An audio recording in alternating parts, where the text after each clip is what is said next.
Hola, buenos días, bienvenidos.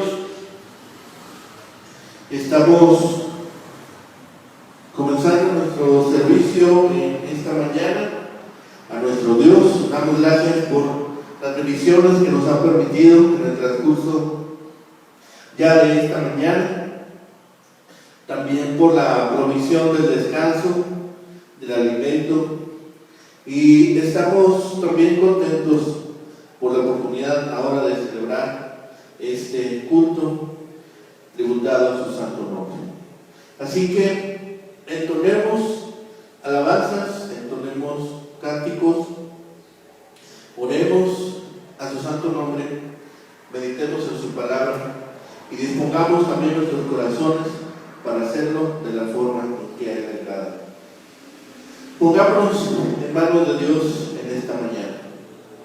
Bendito Padre y Señor, gracias te damos en este día, Señor, porque siempre eres bueno, porque tu misericordia es sobre nosotros y nos permites vivir confiados y nos permite reconocer, Señor, en tu palabra, Señor, los mandatos que dejas para nosotros, las palabras de aliento para provecho nuestro y el alimento necesario para nuestra alma. Padre, ponemos ahora en tus manos este tiempo, este momento, para que nos permitas, Señor, hacerlo de la forma que a ti te agrada y hacerlo de la forma correcta. Padre, lo rogamos y pedimos en el bendito nombre de Cristo Jesús, Señor y Salvador nuestro. Amén. Bien, cantemos entonces a nuestro Padre alabanzas. Cantemos juntos el himno número 121, Castillo fuerte es nuestro Dios. Himno 121, Castillo fuerte es nuestro Dios, perdón.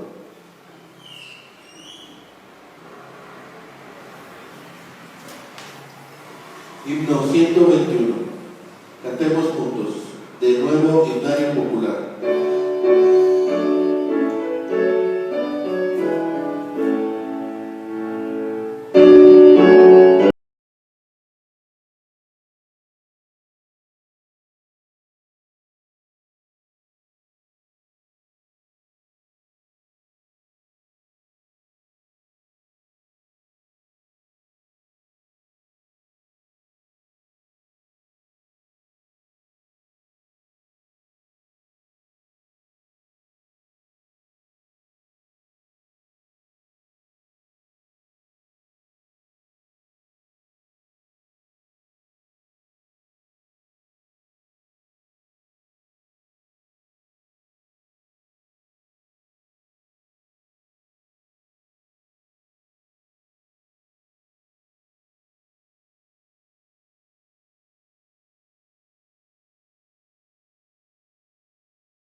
entonemos otro himno, el himno 234, el conflicto de los siglos. Himno 234, el conflicto de los siglos.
Bien, busquemos en nuestros himnarios un himno más, es el himno 123, en Jesucristo, mártir de paz. Himno 123, en Jesucristo, mártir de paz.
Entonces, por sus bondades, gracias porque nos permite también seguir con las actividades en esta misión, la misión del Calvario, aquí en el barrio de Santa Teresita. Hemos seguido con las actividades en este año.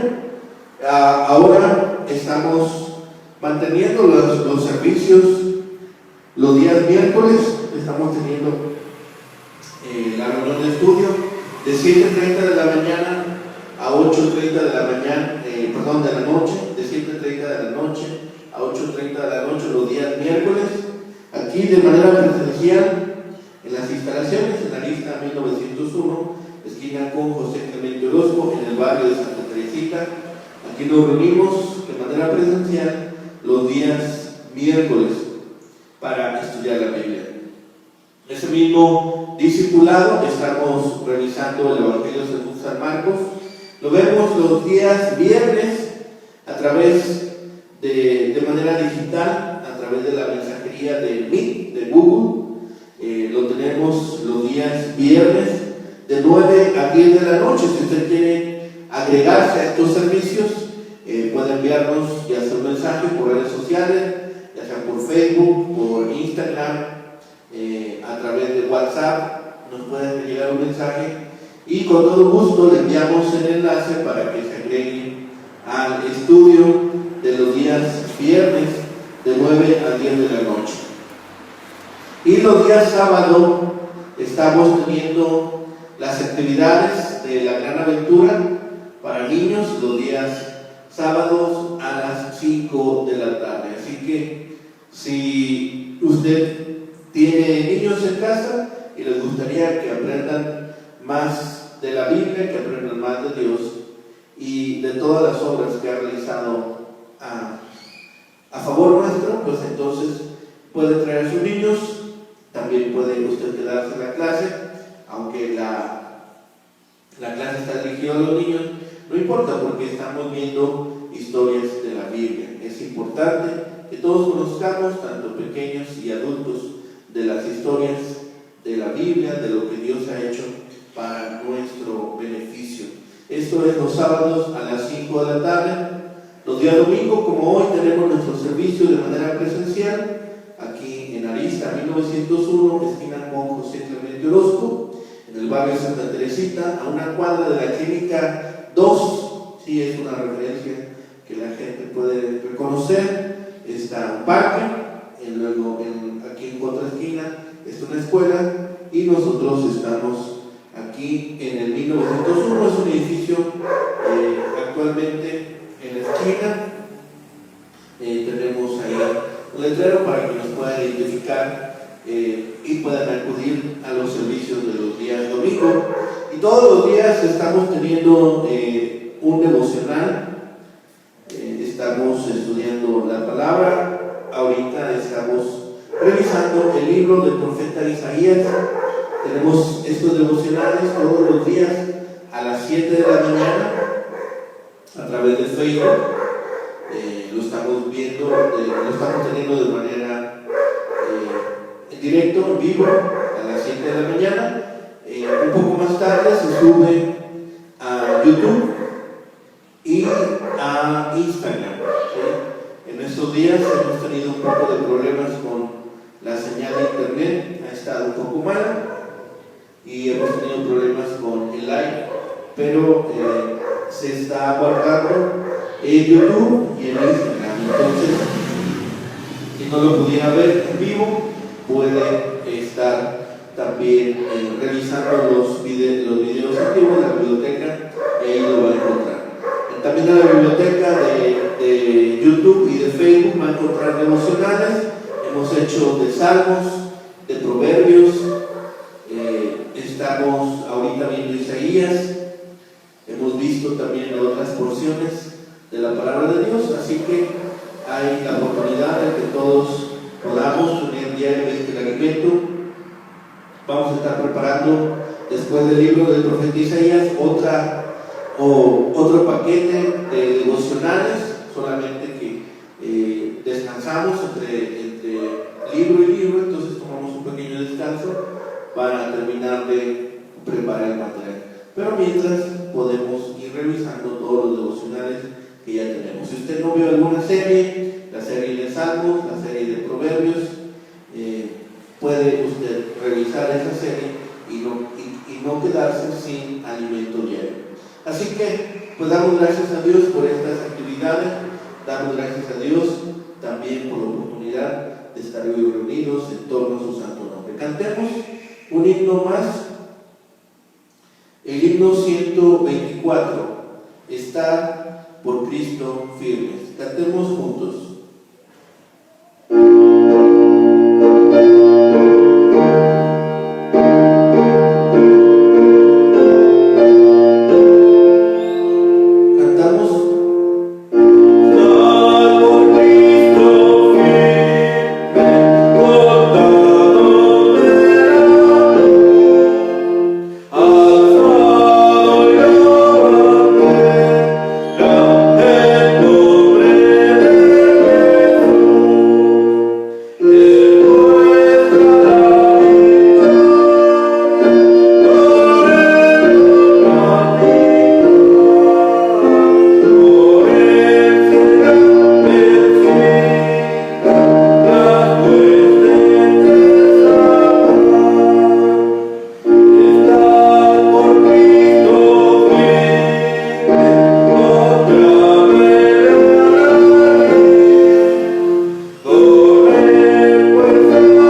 de usar esta mañana para nuestra meditación se encuentra ahí, por favor, en el libro de los Hechos de los Apóstoles, capítulo 4, versículos 13 al 22. Hechos 4, 13 al 22. Vamos a hacer la lectura de nuestra porción. Recuerden que leemos en la Reina Valera 60. Si usted tiene otra versión en casa, igualmente la puede usar, no hay ningún problema. Incluso usted verifica que lo que estamos leyendo efectivamente aparece en la Biblia. Si usted no tuviera Biblia, puede usar en el buscador, si tiene acceso a internet, puede agregar en el buscador, pues escribe Hechos 4.13-22. Hechos 4.13-22, que corresponde al libro de los Hechos, capítulo 4, versículos 13 al 22, que es la porción que utilizaremos esta mañana, que tiene titulado El fracaso de oponerse al nombre de Jesucristo. El fracaso de oponerse al nombre de Jesucristo. Si usted nos está viendo por la plataforma de la misión, que es vidaencristo.online.church, vidaencristo.online.church, ahí mismo donde está viendo la predicación, aparece una pestaña que dice Biblia. Habilita, da un clic en esa pestaña y luego busca, se va desplazando hasta Hechos, luego busca capítulo 4, un 4 mayor, un poco más grande, y luego 13, versículo 13, y vamos a leer hasta el versículo 22. La palabra de Dios dice así, Hechos 4, versículos 13 al 22. Entonces, viendo el denuedo de Pedro y Juan, y sabiendo que eran hombres sin letras y del vulgo, se maravillaban y le reconocían que habían estado con Jesús. Y viendo al hombre que había sido sanado, que estaba en pie con ellos, no podían decir nada en contra. Entonces les ordenaron que salieran del concilio y conferenciaban entre sí, diciendo: ¿qué haremos con estos hombres? Porque de cierto señal manifiesta ha sido hecha por ellos, notoria a todos los que moran en Jerusalén, y no lo podemos negar. Sin embargo, para que no se divulgue más entre el pueblo, amenacémosle para que no hablen de aquí en delante a nombre alguno en este nombre. Y llamándoles, les intimaron que en ninguna manera hablasen ni enseñasen en el nombre de Jesús. Mas Pedro y Juan respondieron diciéndoles: juzgad si es justo delante de Dios obedecer a vosotros antes que a Dios, porque no podemos dejar de decir lo que hemos visto y oído. Ellos entonces las amenazaron y les soltaron, no hallando ningún modo de castigarles por causa del pueblo, porque todos glorificaban a Dios por lo que había hecho, ya que el hombre en quien se había hecho este milagro de sanidad tenía más de 40 años. Padre bendito, Señor misericordioso, Alfa y Omega, Señor, gracias te damos porque hoy nos permites tomar tu palabra y, Señor, meditar en ella. Permite que el mensaje que tú has preparado, permite que aquella enseñanza que hoy es necesaria en tu iglesia, Señor, nos permitas comprenderla, entenderla y apreciarla. Señor, ponemos en tus manos este momento y te pedimos, Señor, sea de bendición, sea edificante y sea significativa en nuestras vidas. Gracias te damos, Señor, en el bendito nombre de Cristo Jesús, Señor y Salvador nuestro. Amén. Bien, el fracaso de oponerse al nombre de Jesucristo. El relato de Lucas es suficientemente claro como para que podamos ver en los religiosos, en los hombres de Jerusalén, en sus dirigentes, una mezcla de sorpresa e impotencia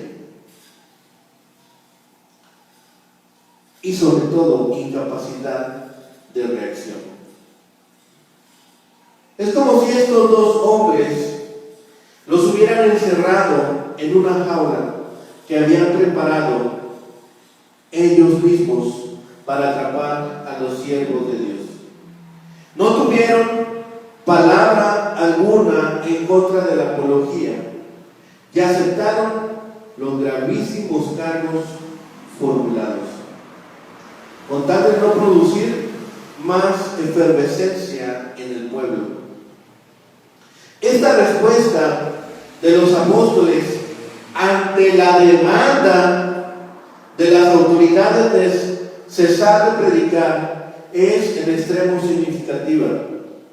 Tiene repercusiones para nuestra plena comprensión de la naturaleza y límites de la autoridad civil. Lo que Pedro y Juan dicen aquí, no obstante, implica que los cristianos deben rechazar esa forma de ver el Estado. No podemos tratarlo como una autoridad absoluta a la cual deben obedecer los ciudadanos.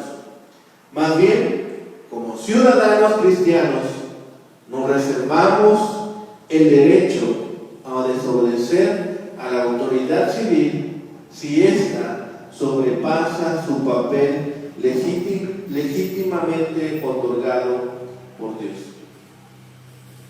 Y vemos varias situaciones. Vemos el problema de los detractores, el problema de los acusadores, versículos 13 y 14.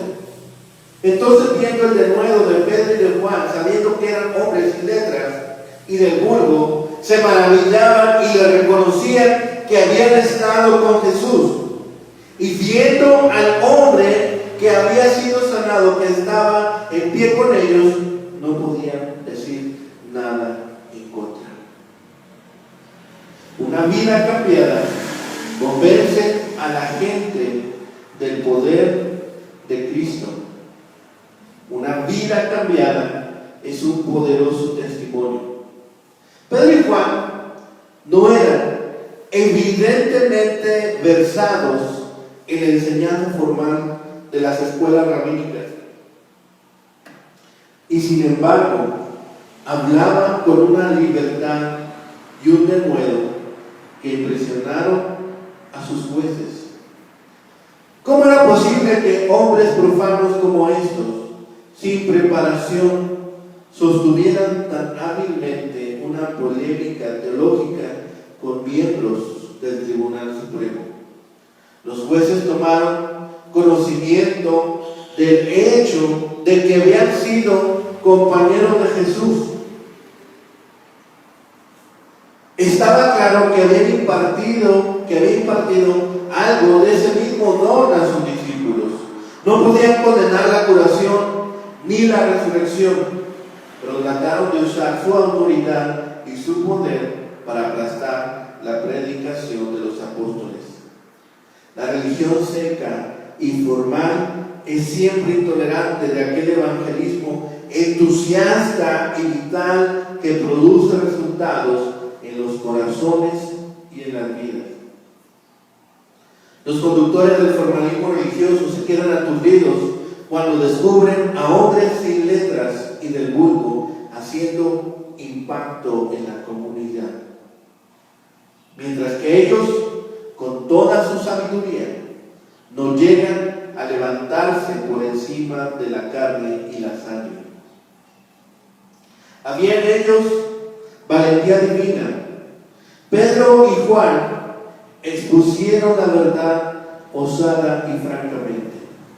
Ellos no podían darse cuenta, sin embargo, que el Espíritu Santo daba habilidad y valentía a los apóstoles para hablar. Se convirtieron en jueces del propio tribunal. La valiente confesión de los fieles contrasta con la cobarde confusión de los perseguidores. La persecución puede intimidar a los inseguros, pero ennoblece a los espirituales. En los días de oposición hay una diferencia sustancial entre el cristiano y el incrédulo. La valentía del cristiano nace de su comunión con Dios. El incrédulo confía en las armas.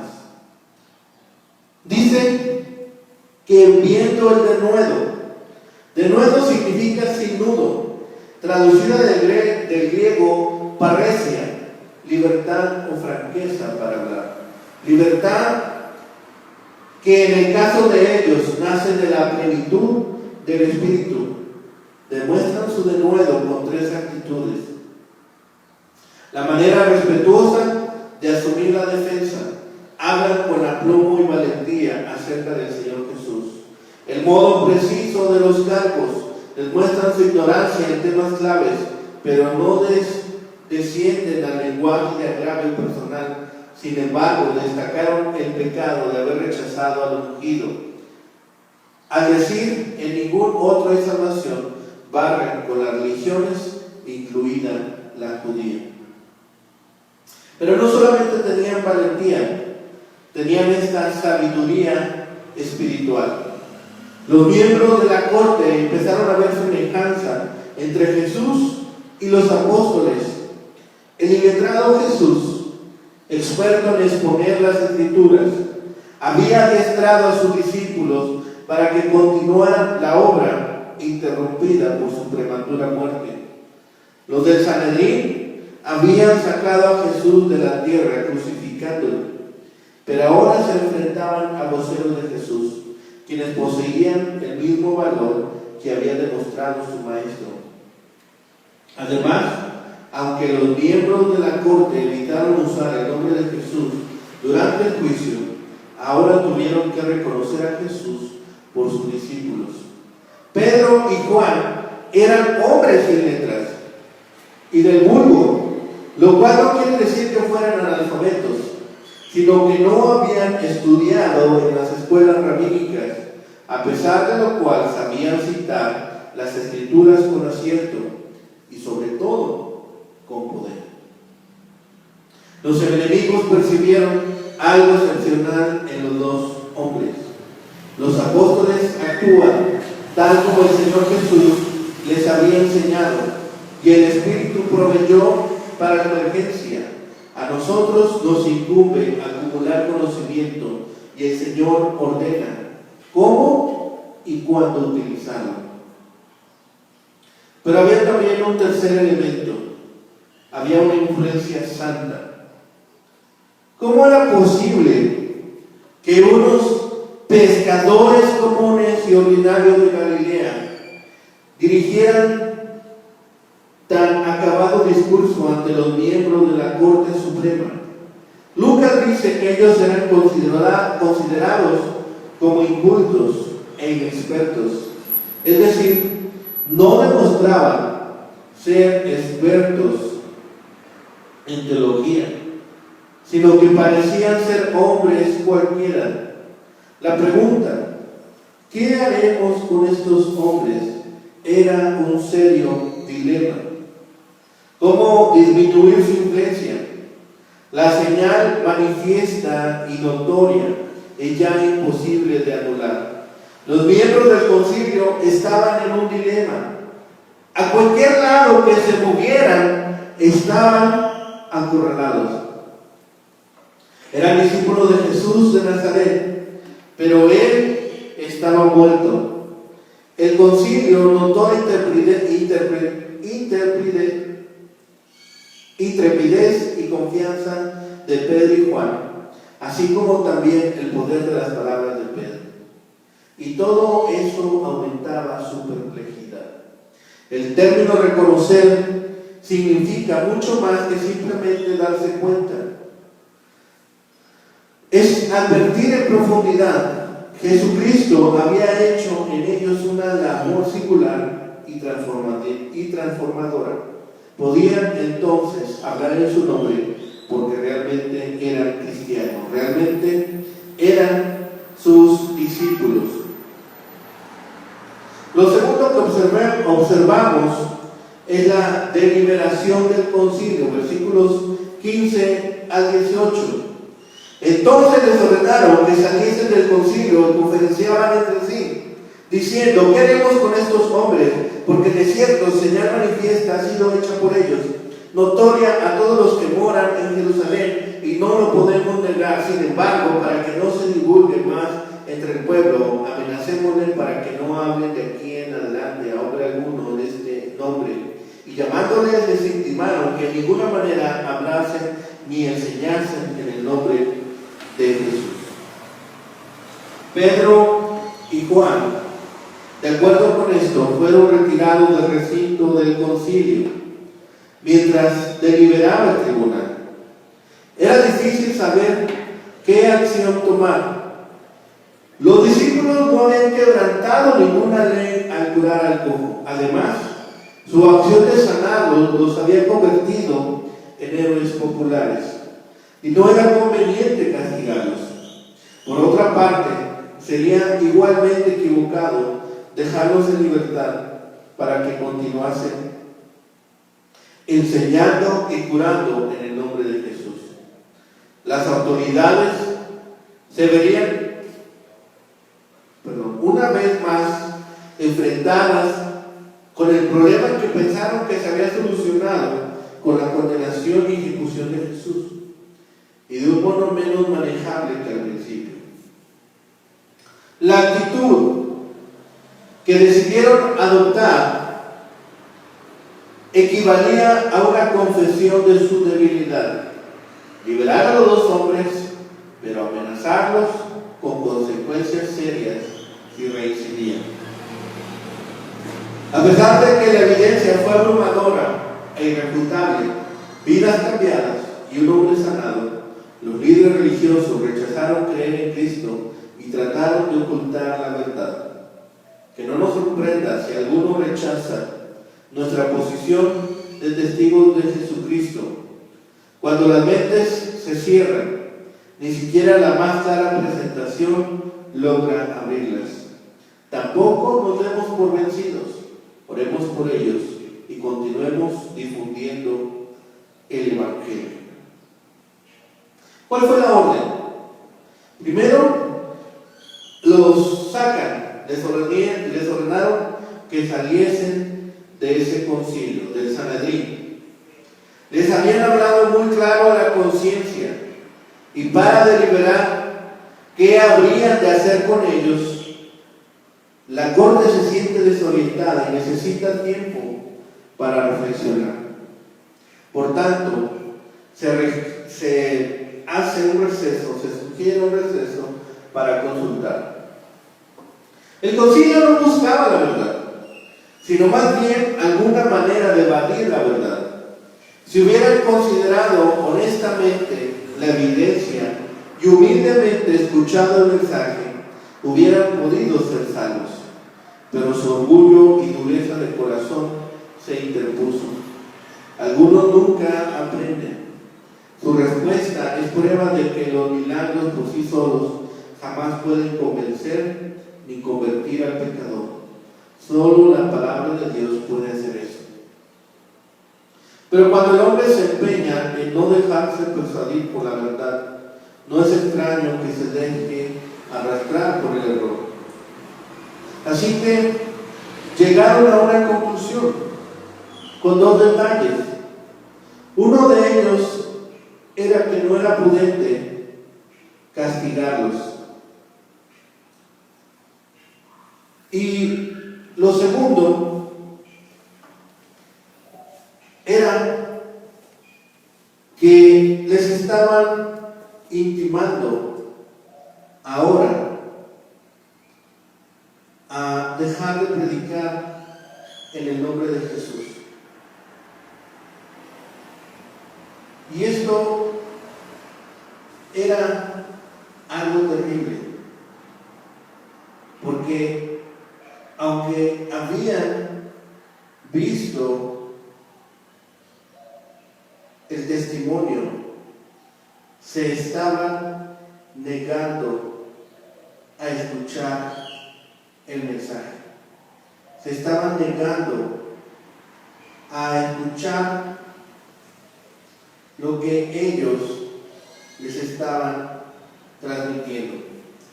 Lo que habían hecho daba un gran testimonio, pero ellos lo estaban desechando.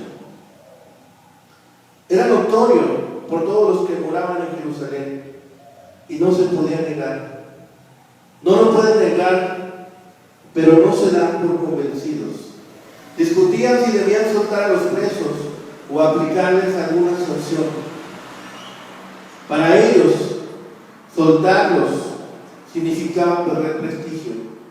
Por otro lado, castigarles por realizar un milagro significaría correr el riesgo de despertar la furia del pueblo. Sus discípulos también los dejaron sin evidencia que probara algún mal proceder. Ante esta situación, el Sanedrín es forzado a dejar en libertad a los apóstoles. Los críticos liberales han gozado preguntándose cómo pudo Lucas haber sabido lo que ocurrió en las discusiones confidenciales que tuvieron lugar en el Sanedrín. Pero pudo haber estado Pablo, más probablemente pudo haber estado Gamaliel, y él pudo haberle contado posteriormente a Pablo lo que ocurrió. Así que lo tercero que hacen es buscar silenciar para el futuro.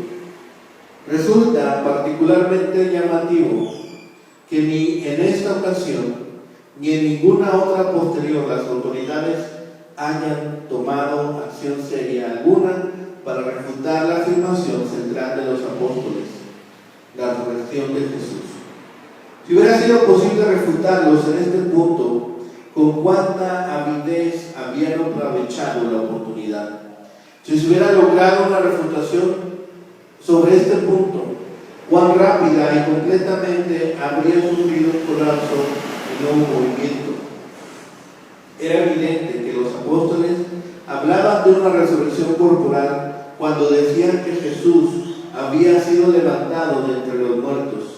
Es igualmente claro que las autoridades lo entendieron así. El cuerpo de Jesús había desaparecido tan completamente que todos los recursos a su alcance no lo pudieron hacer aparecer. La desaparición de su cuerpo con seguridad estaba lejos de probar su resurrección, pero la aparición de su cuerpo la habría refutado en forma eficaz. Como si fuese una peste contagiosa que había de detener a toda costa. Les intimaron que de ninguna manera pronunciasen palabra ni enseñasen en el nombre de Jesús. El mayor servicio que se le puede prestar al diablo es silenciar a los ministros de Dios y hacer que permanezcan debajo de las luces que deben estar en el candelero. Pero Cristo no solo les había mandado predicar el Evangelio, sino que les había prometido su asistencia. Quienes saben dar el debido valor a las promesas de Cristo, saben también tratar con justo desprecio las amenazas del mundo. El concilio no quería que el mensaje del Evangelio se extendiera, y sin embargo, eso fue exactamente lo que sucedió.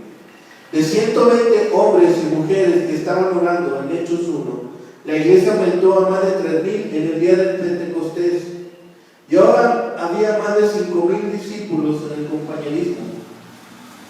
En los días que siguieron, los que creían en el Señor aumentaban más, gran número así de hombres como de mujeres. Los esfuerzos de Satanás por silenciar a la iglesia solo llevaron a un testimonio más fuerte por el Señor. El tercer punto es el gran fracaso del concilio. Versículos 19 al 22. Mas Pedro y Juan respondieron diciéndoles: juzgad si es justo delante de Dios obedecer a vosotros antes que a Dios, porque no podemos dejar de decir lo que hemos visto y oído. Ellos entonces los amenazaron y les soltaron, no hallaron ningún modo de castigarles por causa del pueblo, porque todos glorificaban a Dios por lo que se había hecho, ya que el hombre en quien se había hecho este milagro de sanidad tenía más de 40 años. Algunas veces debemos predicar nuestra fe en Dios porque la gente se puede sentir incómoda y no estar de acuerdo con nosotros. Pero el celo de Pedro y Juan por el Señor era tan fuerte que no podían mantenerse callados, aun cuando estaban bajo amenaza. Si nuestra determinación para testificar de Dios se ha debilitado, oremos que Dios nos dé de nuevo. Recordemos la promesa de Jesús: a cualquiera pues que me confiese delante de los hombres, yo también le confesaré delante de mi Padre que está en los cielos. Los hombres que integraban el Sanedrín creían que ellos hablaban por Dios. ¿En verdad creían que su mandato de guardar silencio podría ser obedecido? Pedro y Juan le obedecerán al Dios que levantó a Jesús de entre los muertos y no a los incrédulos que trataban de negarlo. ¿Cómo podían guardar silencio cuando su Señor los había llamado y los había habilitado para ser testigos?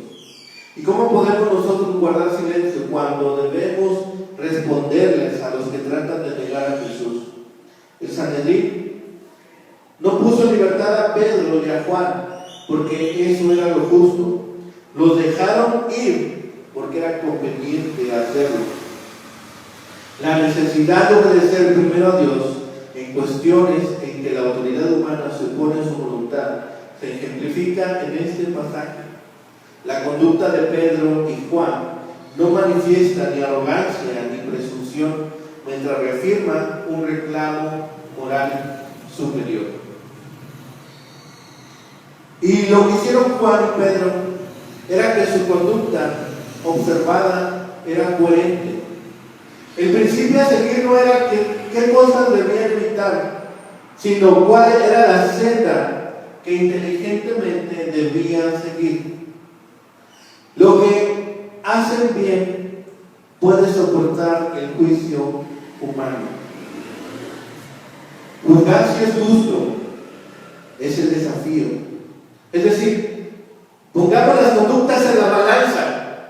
Nosotros sabemos que si obedecemos a Dios, pero ustedes no nos dicen a quién obedecen. Lo que les solicitan va contra la conciencia de los apóstoles. Esto fue evidente cuando Pedro rehusó dejarse intimidar por sus amenazas. Todos debemos seguir el ejemplo de Pedro y tomar nuestras decisiones a base de esto es correcto y no a base de esto es popular o corre peligro. Sin embargo, debemos estar seguros de tener la clara enseñanza de la palabra de Dios de nuestro lado antes de adoptar una posición contra las autoridades del gobierno. Pedro sabía lo que el Señor había ordenado a los creyentes que hicieran e iba a obedecerle a todo costo. Hoy es popular promover varias causas desafiando al gobierno, desobedeciendo la ley y defendiendo estas acciones, aduciendo la conciencia. Puesto que hasta algunos creyentes participan de este buen método de acción social, es importante entender la clase de desobediencia civil que practicaron las personas de la Biblia. Pedro y Juan no fueron los únicos que desobedecieron a las autoridades para servir a Dios. Apelan pues a la libertad de conciencia y a la libertad religiosa. Una lista de dedicados objetores de conciencia. Se incluía, entre otros, a las parteras hebreas en Éxodo 1, los padres de Moisés, Hebreos 11:23, Daniel, capítulo 1 y 6, y los 3 jóvenes hebreos, Daniel 3. Cuando se examina el historial, se descubren los principios bíblicos por los cuales ellos operaron, principios que no siempre se siguen en la actualidad. Cada uno de estos objetores tenía un mensaje de Dios que no podía ser puesto en tela de juicio. Las parteras y los padres de Moisés sabían que era incorrecto matar a los niños. Daniel y sus amigos y los 3 hombres hebreos sabían que era incorrecto comer alimentos ofrecidos a ídolos o postrarse ante ídolos para adorarlos. Pedro y Juan sabían que su maestro les había ordenado que predicaran el evangelio hasta lo último de la tierra y que sería incorrecto obedecer al Sanedrín. Todas estas personas estaban obedeciendo fielmente la clara palabra de Dios y no simplemente siguiendo algún capricho personal o egoísta. Lo segundo que hicieron fue que se inclinaron por la obediencia a Dios. Los apóstoles querían oír y obedecer las indicaciones de Dios. Apelan a la libertad de expresión. Tenían bien en claro los costos del nuevo estilo de vida al cual habían sido introducidos por el Espíritu. Tenían un solo mandato y un solo juez. Eran testigos y no podían dejar de decir lo que habían visto y oído. Al igual que los profetas del Antiguo Testamento que no pudieron dejar de proclamar la palabra de Dios que les había sido dada. Así los apóstoles tenían que enseñar todo lo que Jesús les había mandado. Ellos obedecen a Jesús, que les había encargado ser testigos en Jerusalén, en toda Judea y Samaria y hasta lo último de la tierra. Llenos del Espíritu Santo, los apóstoles tienen que comunicar y enseñar las buenas nuevas de Cristo Jesús. De hecho, el Estado en su confrontación con la iglesia solo tiene 3 alternativas: la persecución, la conversión y la tolerancia. La iglesia no es una institución secular y por tanto quizás será siempre algo anormal en nuestra era, una piedra de tropiezo para cualquier contexto político. Lo que ningún Estado podrá conseguir nunca es silenciar a los cristianos, porque estos, aun siendo leales a su nación y respetuosos con sus gobernantes, son ciudadanos del cielo en primer lugar y obedecen a Dios antes que a los hombres. Lo tercero es que tenían presente al juez supremo. El Sanedrín era una cosa, pero delante de Dios era otra. El desafío no es qué dice el pueblo o cuál es el criterio del tribunal, sino si es lo correcto delante de Dios, que es el juez justo. Es a causa de esta ubicación que los siervos de Dios arriesgan todo, y mucho más sabiendo que ese tribunal, con testigos falsos, condenó a Cristo. Sus convicciones se reflejaban en todo aspecto de sus vidas.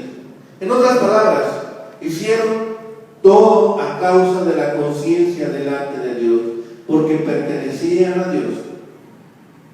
Cuando la vida entera de una persona está bajo la dirección de una conciencia santa, es más fácil tener confianza en sus decisiones impopulares. El ejemplo más grande de sufrimiento injusto es el de Jesucristo y debemos imitarlo. Jesús nos enseña que la justa protesta contra la injusticia siempre incluye sacrificio y sufrimiento y debe ser motivada por el amor. El pueblo de Dios debe tener cuidado de no disfrazar su prejuicio con el ropaje de indignación justa para dar la apariencia de valientes soldados de la conciencia. Debemos examinar honestamente nuestro propio corazón para asegurarnos de no conducir una guerra santa simplemente para satisfacer frustraciones internas. El énfasis de este pasaje no está en los apóstoles ni en el Sanedrín, sino que Lucas lo pone en Dios, quien desea la obediencia y recibe con agrado las alabanzas de los hombres. Por consiguiente, la alabanza no es porque los apóstoles hablaban con toda valentía a los 71 miembros del Sanedrín. Es cierto que ellos ganan el pleito en los tribunales y por eso recuperan su libertad, pero la alabanza pertenece a Dios. Él ha enviado su Espíritu Santo y ha hecho que la gente se regocije por lo que ha sucedido. Debido a que no tenían un caso real que ofrecer, el concilio solo pudo amenazar a los hombres y dejarlos en libertad. Después de todo, cuando uno tiene ante sus ojos un verdadero milagro y un pueblo a su alrededor que lo aprueba, uno debe tener cuidado con lo que hace.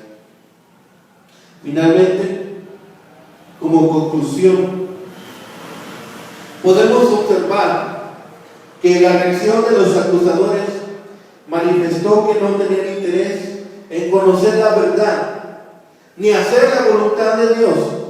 Sin embargo, reconocían la grandeza del milagro que habían realizado y la maravillosa capacidad que Dios les había dado para comunicar la verdad. No pudieron decir nada en contra ni negar la evidencia. A la vez, aceptaron la respuesta favorable del pueblo e inclusive les dio miedo que se divulgara más entre ellos este asunto. Por lo tanto, advirtieron que no hablaran más en el nombre de Jesús y los dejaron ir. Las libertades civiles que hoy damos por supuestas en este país se han conseguido lentamente al precio de su sufrimiento. Los cristianos no son anarquistas que desprecian el Estado, sino ciudadanos libres que rechazan la obediencia ciega al mismo. Los apóstoles nos escucharon y mostraron respeto a la autoridad que tenían como representantes del pueblo, pero les hicieron saber que su obligación era obedecer a un mandato superior, el de Dios mismo. Tenían que darle prioridad antes que a ellos y dar testimonio público de lo que habían visto y oído. Así que no tuvieron más remedio que soltarles. El pueblo admitió que Dios había hecho una obra significativa y le glorificaban por causa de ella. Todo el interés de los gobernantes es que la doctrina de Cristo no se difunda entre el pueblo, aunque no pueden decir que sea falsa o peligrosa o de alguna mala tendencia, y se avergüenzan de reconocer la razón verdadera que testifica contra su hipocresía, iniquidad y tiranía. Quienes saben valorar con justicia las promesas de Cristo saben despreciar con justicia las amenazas del mundo. Los apóstoles miran preocupados las almas que perecen y saben que no pueden huir de la ruina eterna sino por Jesucristo. Por tanto, son fieles al advertir y mostrar el camino recto. Nadie disfrutará paz mental ni actuará rectamente hasta que haya aprendido a guiar su conducta por la norma de la verdad y no por opiniones y fantasías vacilantes de los hombres. Cuidémonos especialmente del vano intento de servir a los amos, a Dios y al mundo. El final será que no se puede servir fielmente a ninguno. Defendamos la causa de Cristo, porque Él mismo nos defenderá ante los tribunales humanos y en el celestial. Mantengámonos firmes, mantengámonos alertas y confiemos en las promesas que Cristo nos ha dado. Cantemos juntos el himno 314, por Jesucristo de los Reyes, Rey. Por Cristo de los Reyes, Rey. Himno 314.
Pues damos gracias a Dios por este culto que nos ha permitido elevar a su santo nombre, por este mensaje que es de aliento, de exhortación, de ánimo, y estemos dispuestos a compartir con otros de su mensaje, estemos dispuestos a compartir con otros de lo que hemos visto, de las grandes cosas que ha hecho Dios en nuestras vidas.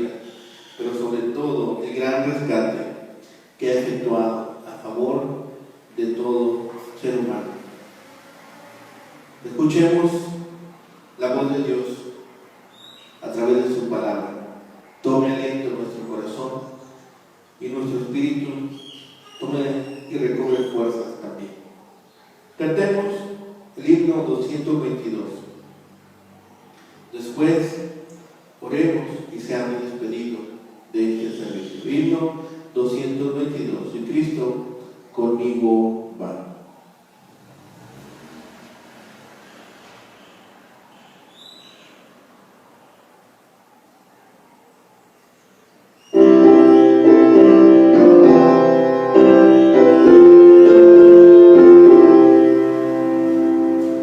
Cantamos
celestial, bendito Jehová de los ejércitos.